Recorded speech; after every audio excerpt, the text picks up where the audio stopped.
Now, President Putin sat down face-to-face with his Ukrainian counterpart for the first time ever, focusing on the crisis in eastern Ukraine and other key issues. Irina Glushka has more on what came out of their breakthrough discussions.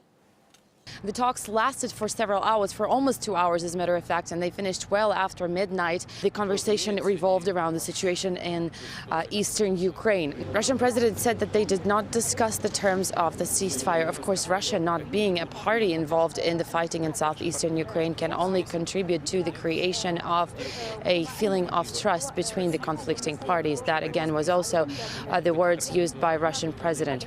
Now, when it comes to gas dispute, we know that Russia and Ukraine seem to have agreed on renewal of talks that have been previously stalled. They will be renewed with EU's participation. Now, Russian president said that Russia has indeed cut off gas supply to Kiev, but only because Ukraine has stopped paying.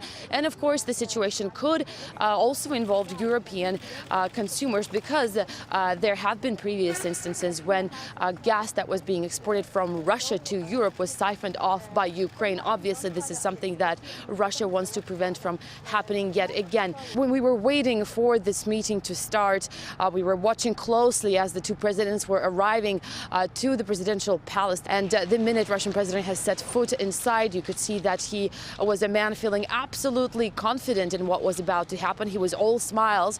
We couldn't say the same about Ukrainian president. His facial expressions have left us wondering about the complexity of the emotions that he was feeling.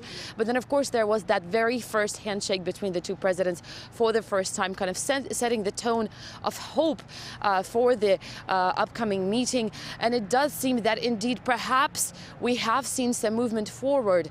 Then, of course, now it's down to the actions to start taking place. But by the end of the talks here in Minsk, Russian president said that he is happy with the way they went. He called them positive.